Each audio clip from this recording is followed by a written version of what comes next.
Mr. Speaker, I got in a lot of trouble as a kid. I continued getting in trouble as a teen. By the time I was a teenager, 18 years old, I found myself in jail again, and I was facing a felony drug possession with intent charge, and I was guilty.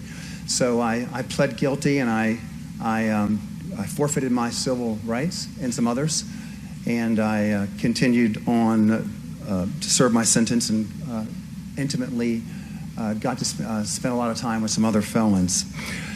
So I know a little bit about what it means to lose your civil rights because of bad choices. The good news is that I was able to go through a lengthy and deliberate process to regain my rights. This journey began with the completion of my court-imposed sentence, of course, including all of the fines that were due. It was a process that allowed me and required me to accept responsibility for my actions, and acknowledge the consequences that came with them. And that was a process. Losing my right to participate in the electoral process was not only a safeguard of that process, it was a legitimate punishment. That made sense to me then, and it makes sense to me now. Mr. Speaker, if you want to participate in this, where we are now, then you have to play by the rules. And for me, having to earn back that made me appreciate, understand, and respect those rights so much more than I would have otherwise. This is evidenced best by the fact that I stand here now on the floor of Jefferson's Capitol as a Virginia delegate. And Mr. Speaker, I know you know exactly what I mean. Don't put me in it. Oh.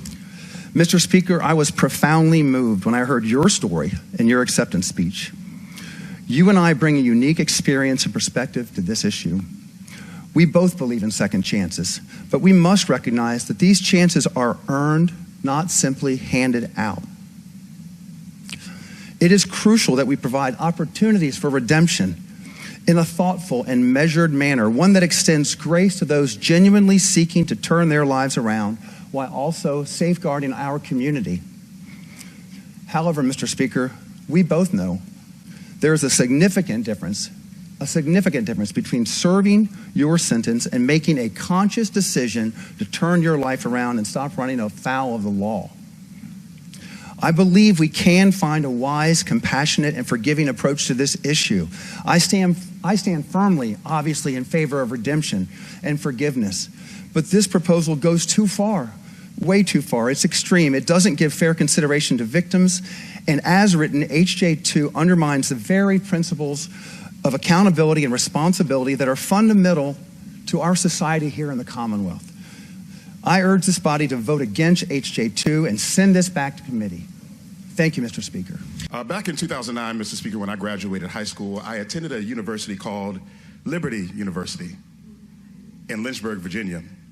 And during our tour of Liberty University, we went past this particular mansion called the Carter Glass Mansion.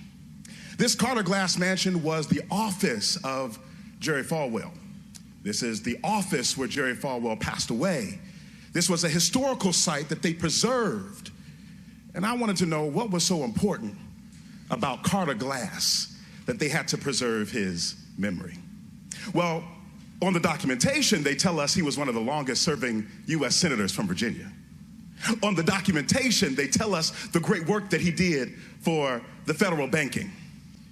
But what they neglected to tell us, Mr. Speaker, was the real history of Carter Glass. The man who was the author of poll taxes. The man who created a convention, and as I quote, he said the convention was to eliminate every Negro voter who can be gotten rid of legally without materially impairing the numerical strength of the white electorate.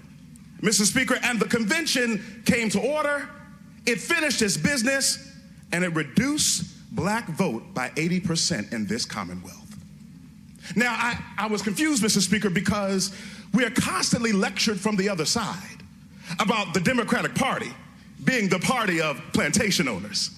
We are constantly lectured from the other side about the Democratic Party being the one that caused Jim Crow to come into the Commonwealth. But what we're not lectured about is how just upstairs on the 3rd floor, Mills Godwin, who was a racist Democrat, came back in office as a Republican. What we're not lectured about is just across that room right there on that picture, Lacey Putney of sainted memory, who was a Democrat, became independent and started caucusing with the Republicans. What we're not told about is how we as Democrats are wrestling with the sins of our fathers and coming back to correct history, where we remove statues that, yes, the racist Democrats of yesterday put up.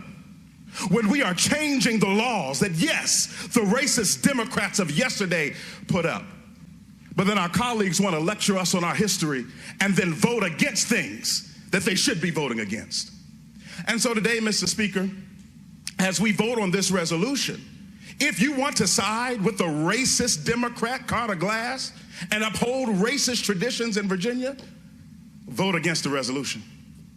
But if you want to side with correcting history in the Commonwealth of Virginia and getting rid of this racist tradition, then join the right side and vote in favor of this resolution.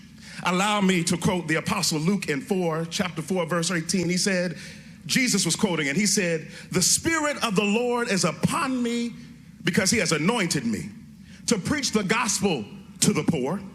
He has sent me to heal the brokenhearted, to proclaim liberty to the captives and recovery of the sight to the blind, and to set at liberty those who have been oppressed." We can talk about hypocrisy. We can talk about red and blue. We can talk about left and right. But this is not an issue of left and right. This is an issue of repealing racist traditions. And it begins by supporting this resolution. Thank you, Mr. Speaker.